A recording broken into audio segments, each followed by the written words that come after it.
bring your attention now to the practical challenge of how to accelerate climate finance, and in particular, how to utilize the institutions and the programs that we have currently available to fill the top of the pipeline with investment-grade, bankable, development-oriented, climate-smart projects, and how to enhance access to international and domestic capital flows for those who would energize the transformation of our economies.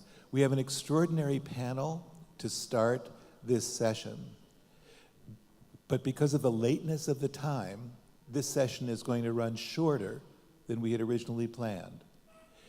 To start with, I'm going to introduce again Hamid Tawfiki, who is the CEO of CDG Capital here in Morocco. Hamid has 30 years of experience in international capital markets and has been motivating people to make smart decisions in every one of those years. Hamid? You could speak from there. Yeah, thank you very much, Dr. Irvin. Regarding the subject of filling the gap for project financing and how to attract institutional investor, I want to share with you, in fact, some of our, not thought, but also finding based, in fact, on our experience. And before that, just to tell you, in fact, the role that CDG Capital play, in fact, in Morocco. So we are the investment banking and investment management arm of the Groupe CDG. And as you noticed this morning, the role of CDG is important for the development of the economy. But we have a specific profile which is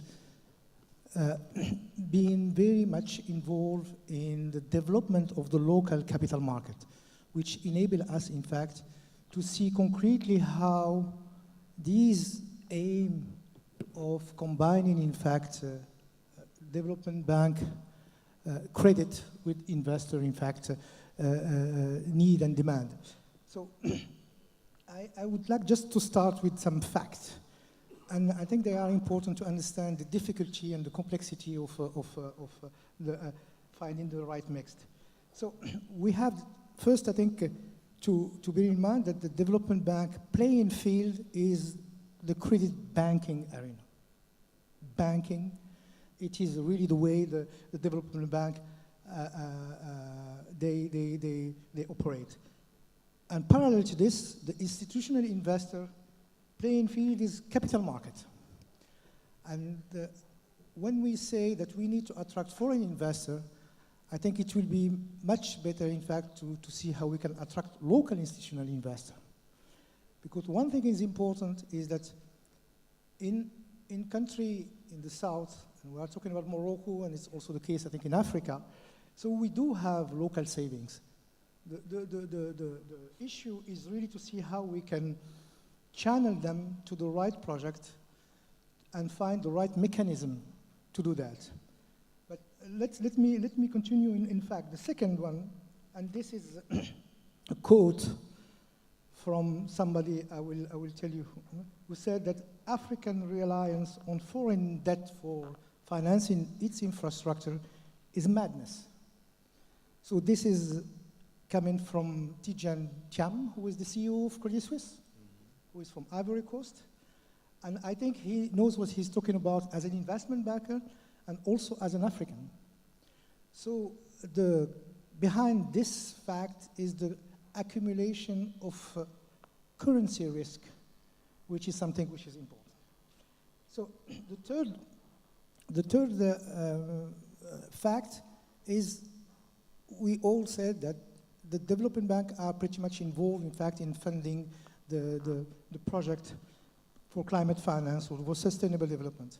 But there is still a gap. And this gap we have, and I mentioned it earlier, but it is important, is that there is, I think, domestic saving that exists in countries in the south. And we have to take into account their importance in really succeeding in attracting a foreign investor. But we have to find a way to make this happen, which means that I think for me, if we want to make sure that climate finance in the South has a sustainable future, I think it has to be rooted in local capital markets and regional capital markets.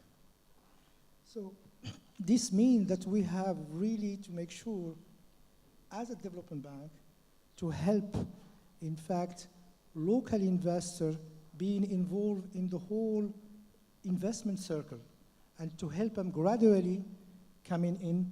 And so this means that we have to call on some of the instruments like securitization, for instance. And to do so, we have to have on the other side, foreign development bank really in this mindset. I think instead of financing, have kind of exclusivity of financing one project, making sure that we help locally, and we make a structure, and we were talking about credit enhancement and guarantees, but I think the mindset should be the one of, I mentioned yesterday in saying that we need to adopt this originate to distribute model within the development bank to succeed. Hamid, could you say a little bit about how your experience here in Morocco has succeeded in bringing local financial institutions into development-oriented investment? What have you done that others might learn from? So in Morocco, for example, with regard to pension fund, caisse de retraite, so we know that for diversification first, we need to invest in some alternative instruments. And we set up, for example, a fund in Morocco, not only in private equity, but also in infrastructure. And we invest in equity.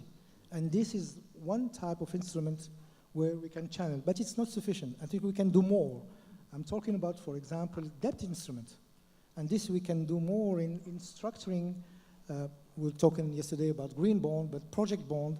But to do so, we need to work hand in hand with some of the development that are international development banks that are involved in some projects in order to be able to have a structure that, for example, in defining the right risk that local investors are willing to take and bring them in.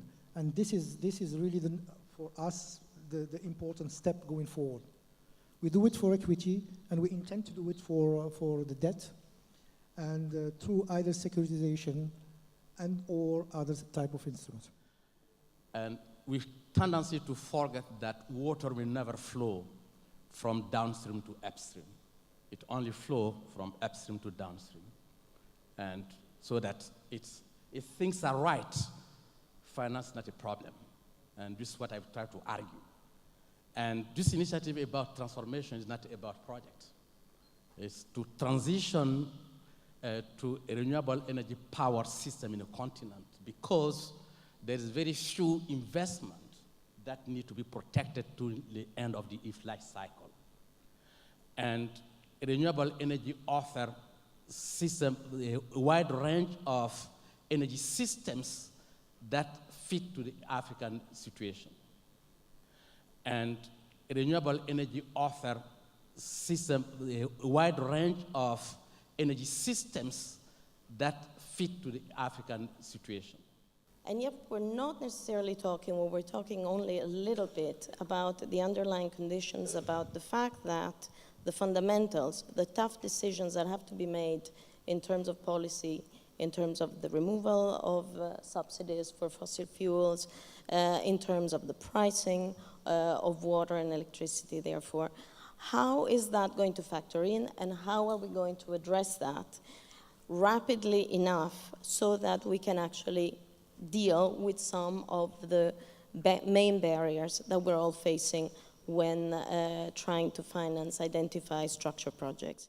There was some kind of, some questions about the governance. How can we have an independent and transparent type of governance when you have stakeholders that finance rating agencies? If you have a country that want to finance it, is it possible to be totally independent? So participants of this group discussed mostly standards that were targeting sustainable infrastructure. And the case of the EBRD was presented of a case study involving the port industry here in Morocco. And one of the key takeaways is that the participants see that voluntary standards are important because they serve as guidance and they help project developers, countries, beneficiaries to go on the right direction. I think the issues also, one very important distinction is that the issues are quite different between the South and the North, advanced and emerging economies. But there's a fantastic bridge, which is finance.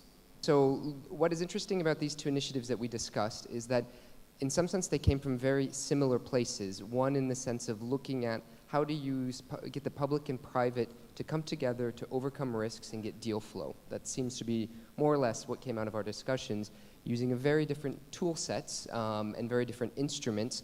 One with a public mandate as the EU's bank to help support policy implementation, but the other, the lab, to test models and moved from a concept to capitalization phase. We spoke about an initiative by OECD and the World Economic Forum. It's the Sustainable Development Investment Partnership. So it's quite interesting because they're trying to create a platform for public and private sector institutions to collaborate towards de-risking infrastructure projects. We came to three conclusions. The importance of the role of national development banks and local financing institutions in several points. One is to collect knowledge and information on local markets. The second one on changing the risk perception, basically by going where commercial banks wouldn't go at first stage and innovating in the market niche creation, speeding up transactions and channeling, catalyzing funding to local scale of action. The biggest challenge today to get more private investment is basically regulation, Basel III rules that are reducing risk appetite and long-term appetite. The discussion also touched on the fact that even if you try to go around those regulations through innovative finance, it can become quite complex sometimes and not very replicable. So can innovative finance always be scalable? That's a question mark that was put on the table. So cities are becoming more and more important actors in terms of the implementation of climate change measures around the world. And a number of initiatives such as the one that I work on have been set up to help these cities prepare bankable investment proposals for mitigation and adaptation projects. The challenge that we were discussing was that when it comes to adaptation, it's a lot harder to identify and develop projects for a number of reasons. What the main takeaway, I think, was that the policy and regulatory framework in countries have to catch up with what we were calling a revolution in the energy sector. And that revolution is lots of things. It is falling prices, it's changing in technology, changing in storage, changing in transmission. Alongside this fund, there is a facility, a technical facility. And the role of the technical facility is to work, to put it simply, on the margins of the fund in order to make that fund higher performance. So I won't go into the details, but that's what it's doing. The fund is invested by private investors. The facility is supported by public money. So the question is really, why should public money be invested in this manner? There was a big investment in an accumulation of knowledge, of understanding a real serious analysis of what the problem was, what the solutions were, what was working, what wasn't working. The World Bank did a major report on DALY's disability-adjusted life years, kind of getting metrics in place to better understand what was taking place. Three themes emerged from the conversations around this session.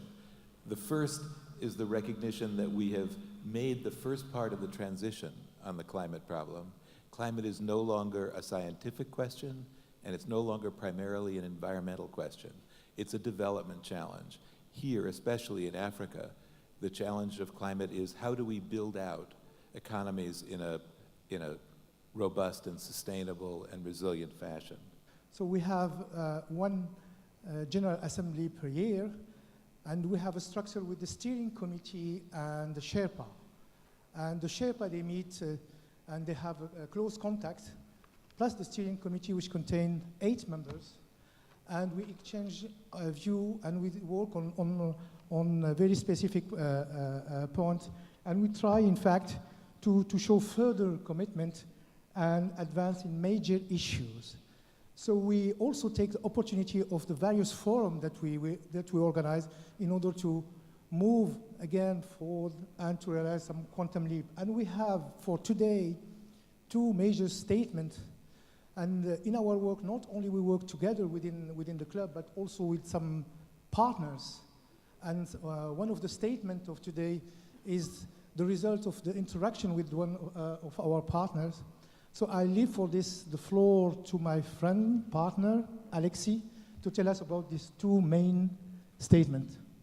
I take the opportunity of meetings like these to try to advance and make our modest contribution to move forward on the agenda and on some of the ingredients that Manish reminded us about how to promote transformational impact. And so there's 2 statements that will be distributed to you as I speak, and that we are officially releasing now. One of them, co-signed with the group of multilateral development banks, is about our joint agreement between IDFC and them to continue collaborative work, particularly on adaptation metrics.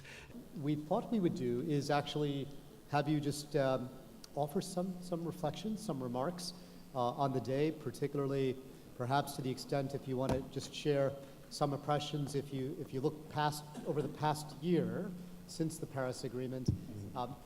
What are some of the things that have excited you about what the finance community has done? And as you look forward, what are some of your advice, guidance you might have for the people in this room about how to move forward, what they need to do? I think what really we can draw from what happened since Paris is that we now we are in the, we say now, the diplomatic work, so sort of the classical one is over, and we are in implementation mode. And we are at the core of this implementation mode is, of course, the implementation of the national determined contributions. And this is a big challenge for finance, a big challenge. Au cœur de cette crise de changement climatique, je pense que nous avons tous compris qu'il y a une opportunité. Une opportunité pour faire valoir les valeurs humaines, les valeurs de partage, de solidarité, les valeurs de collaboration, les valeurs de rencontre des pays et des peuples. Je crois que ça, c'est un point extrêmement intéressant qu'il faut souligner. Comme dit le proverbe, quelque chose de malheur et quelque chose de bon. En arabe, on dit Rabba darratin nafi'a, Rubba darratin nafi'a. Donc, quelque part, cette opportunité est très utile pour notre espèce et pour l'humanité en général. I wanted to ask about the Article 2C, which is my favorite bit of the Paris Agreement, aligning financial flows to low carbon and climate resilient pathways. And is that something that could be taken forward here in the discussions? There's been a number of references throughout the day on enabling environment, and I would just like to hear some comments about how the finance sector links to the enabling environment, or how does public policy help with finance? I think climate change is not particularly affected by the result of US election in a way, on a structural way. So whoever he is or she is, and of course that's not a mystery, that I would hope for the she, for many reasons, that will not change. The impact, there will be several more Matthews and Sandys, there will be many more forest fires in US. Je crois qu'aujourd'hui, les engagements sur le climat sont devenus tellement partagés par la planète que je ne pense pas que ce soit facile pour une présidence ou un gouvernement d'un pays qu'il y ait des changements majeurs là-dessus. D'autant plus que, rappelons-le, les États-Unis ont signé l'accord de Paris, ils l'ont ratifié il y a 2 mois, c'était je crois le 3 ou le 2 septembre, donc ils ont ratifié l'accord de Paris, et il y a tellement un partage aujourd'hui au niveau de toutes les structures et les acteurs non gouvernementaux, n'oublions pas, il y a le secteur privé, il y a les ONG, il y a les territoires, il y a les villes. Donc je crois quelle que soit la présidence qui va surgir des urnes, en tout cas personnellement, je ne pense pas que ça remettrait en cause les engagements des États-Unis, en tout cas, et c'est général pour l'ensemble des pays. I believe Hillary Clinton is going to win. The odds at the moment are 2/3 she will win, 1/3 Donald Trump will win. If Donald Trump wins, encouraging everyone, no matter where you live, to vote and to vote often, but aside from that, if Donald Trump wins, it isn't good news, but it isn't terrible news for two reasons. The commitment to a low-carbon future in the United States is quite distributed. You are seeing very ambitious corporate action. You're seeing some states like California and others really step up their level of ambition. You're seeing cities take action.